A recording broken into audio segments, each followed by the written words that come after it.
sure you would have actually taken note of the president's speech at the SONA, where he made the announcement. So we'll be issuing our RFP on the 1st of April to provide some slots onto our network. And the announcement really highlighted that we intend to run a pilot on the container corridor. And then also once that is underway, we would also then like to provide additional slots as well on what we call the Cape Core Corridor, but people call it mostly the South Core Corridor, which is really the area between Gauteng and East London, or say Eastern Cape, where we think we also have the opportunity to free up some slots for the automotive industry.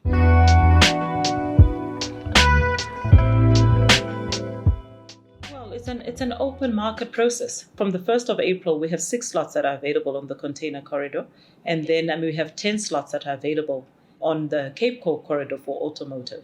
So how do we actually go through an open and transparent process? Effectively, the process that we would ordinarily follow as an SOC is an RFP process. So we are actually currently defining what would be the requirements of anybody that's actually keen to participate as a third party access operator onto the network. And then we need to make sure that there's some fair process, that we undertake and not necessarily, go on the basis of who came first or who do we like better than we are an SOC, and there is that requirement for us to do so. And as at this stage, the process that we would utilize is that RFP process. But it doesn't necessarily mean as we go along and refine the processes a little bit better, that there isn't an opportunity for us to find a slightly different, process to allow people to come onto the network. But whatever process that would be, it would always have to be a fair and transparent process.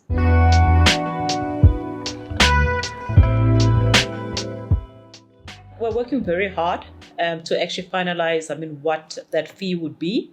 And we've looked at various models around the world. Unfortunately, if we compare ourselves with other railways around the world, we unfortunately don't have the luxury of having the infrastructure being paid for by government. So we couldn't quite find a true benchmark from around the world for us to actually utilize in determining the excess fees. So what we were leaning towards at this point in time is to effectively use the model that's already been used in South Africa by the likes of TNPA, which is our sister OD, which is a regulated entity. Likewise, the likes of Eskom, who are also regulated entities and so forth. But secondly, in anticipation that given the direction that the government wants to take, is that they're looking at a regulator at a future date. So we're saying let's try and align the way in which a regulator would determine excess fees.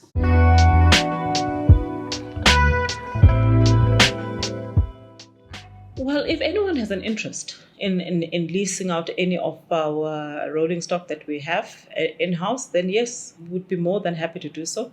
We already lease out some of our older locomotives, especially to some of our counterparts in Southern Africa, so we do that.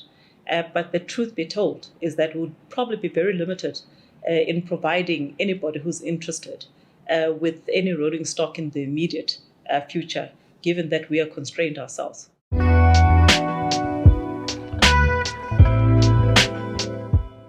Well, I think the first thing is that we have an aging infrastructure, and it is a little bit unfortunate that there is significant work that needs to be done to actually get it back to what we call an A grade standard. Most of the infrastructure is far from being at that level at this point in time, and that requires a significant amount of investment in order to do so. We, as Transnet, have to take the full responsibility of raising that investment to repair the infrastructure, which is very different from what you find from other railways around the world, because you would find that their government takes the responsibility of maintaining the infrastructure. So that's the first key constraint. I think the second constraint that we have is that everybody understands, everybody speaks quite openly about state capture and the damage that it has done. But I think that we are feeling it quite directly within the TFR space. And I won't say a shortage of locomotives, because we have enough locomotives available in the system. But what we're short of is spare parts in order to repair the locomotives so that they're operational, given the issues around the 1064 transaction and everything else. At this stage, we are constrained by our inability to be able to bring in those spare parts, because it's spare parts from the OEMs who are currently in some level of litigation at this point in time. And then the third one is the theft and vandalism that we're experiencing. 177% increase in the last 5 years. Incredible how significant that impact is, and in terms of volume movement. And the challenge, especially on the theft and vandalism, is that we can talk about, we've managed to reduce the number of incidents, say maybe from 70 to 24. But even 24 is too much, because it depends on where they hit you on the network. And then if they hit you at a point where your train still gets stuck, that means you're not able to move anything, for the day. And it's not the type of system where you say, because I couldn't move 10 trains today, I'll catch up by moving 20 trains tomorrow. So it's gone. Once you've lost that opportunity to move that train on that given day, there isn't a possibility to try and make up by running the double number of trains the following day. You spoke about lost opportunity. And whenever I have an opportunity, I always spend a bit of time just to clarify what that is. So one is that we accept lost opportunity for even Transnet to have moved more, especially now with the prices of the commodity prices being where they are. So would have loved to actually move than even what we committed to the customers at the beginning of the year. But there is a difference between what we commit to and what then can truly be defined as lost opportunity. And I think sometimes, when the customers speak about lost opportunity, the message gets a bit all mixed up, because what doesn't get clarified is that this is what TFR or Transnet would have committed to. And then talk about our delivery or under delivery on the basis of what we committed to. Then there is additional portion that says, had that been an opportunity to move even more than what we had committed to, there would definitely have been value for all of the parties. And that for us is the true lost opportunity. But sometimes these things get mixed up. And, people talk about, a massive, missed opportunity, and they put a number to it. It doesn't necessarily mean that whole number can be attributed, to Transnet, because we would have, on the basis of what we know we have as rolling stock and everything else, we make sure that we do not overcommit ourselves at the beginning of the year. Of course, we then have the challenges of security and everything else, the unreliable locomotives and all of that then negatively impact the then day-to-day performance. So that's the one. But for me, I think that we have great people within Transnet. More especially, if I have to say so myself, I think within TFR, it really is a great. We have great people. I think our people know what they're doing. I think they're passionate about what they do, and a lot of them would like to actually see this company even grow from what it is right now. And of course, there'll be, even for them, some level of frustration in knowing that we can do a lot more, but we're restricted by some of the constraints that we have today. But I think for me, for people to have actually come up with all of the things that they have done in the past, to say, even with the limitations, how do we try and deliver to the best of our ability, has been absolutely fantastic to witness.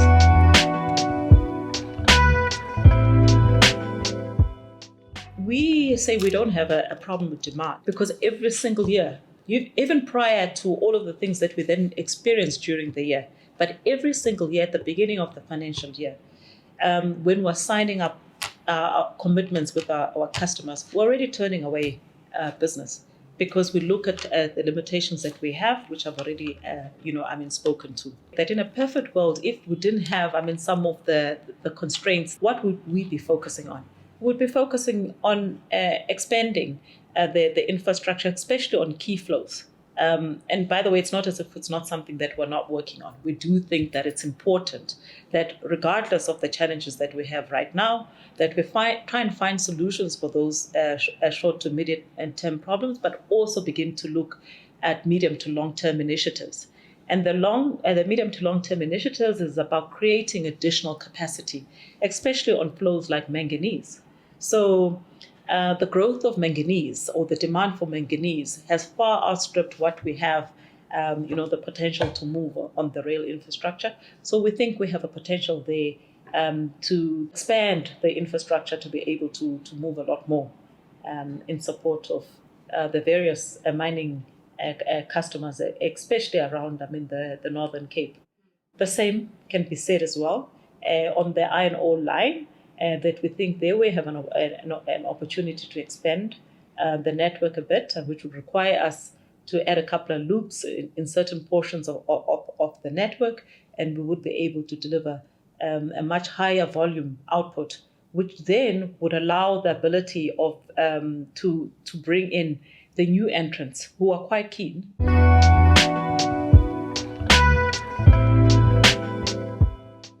We have a team under our technology management division who are currently looking at ways in which we can probably do things a little bit differently, going forward, and also doing our bit in focusing on a more sustainable way of running operations. Can't speak for customers and what they move, but we think that that definitely things that we can actually look at. So together, our technology management team, together with our TE colleagues and Transnet Engineering, we're beginning to look at alternatives to electric locomotives and diesel locomotives, especially diesel locomotives going into the future. We are finding ourselves having to utilize and the full complement of our diesel locomotives that are available to us, simply because of the amount of theft that we're experiencing.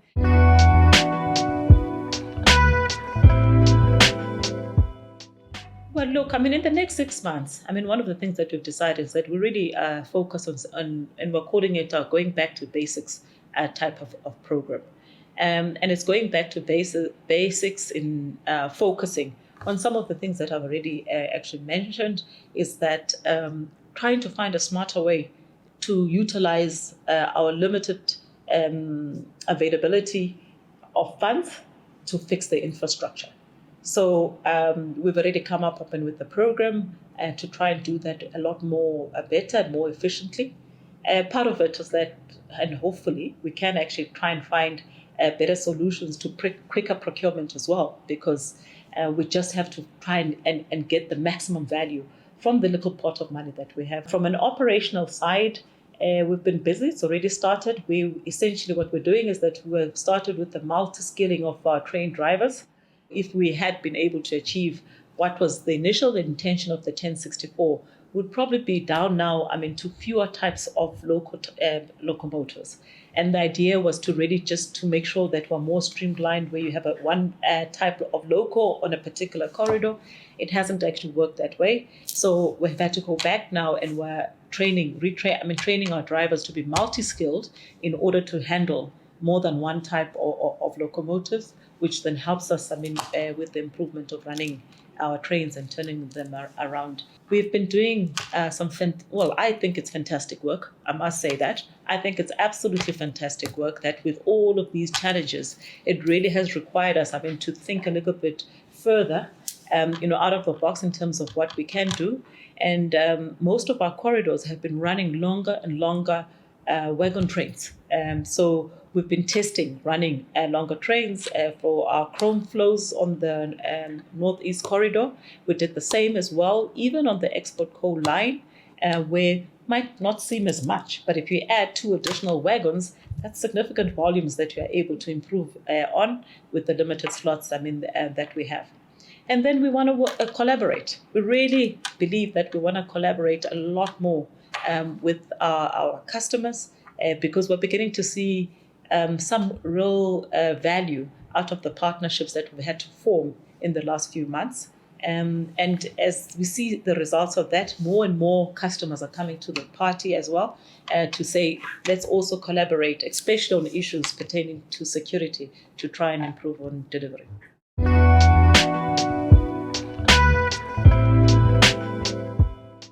We have very good engagements with our Southern African counterparts. We are also a key member of SARA, as well. So we participate in that.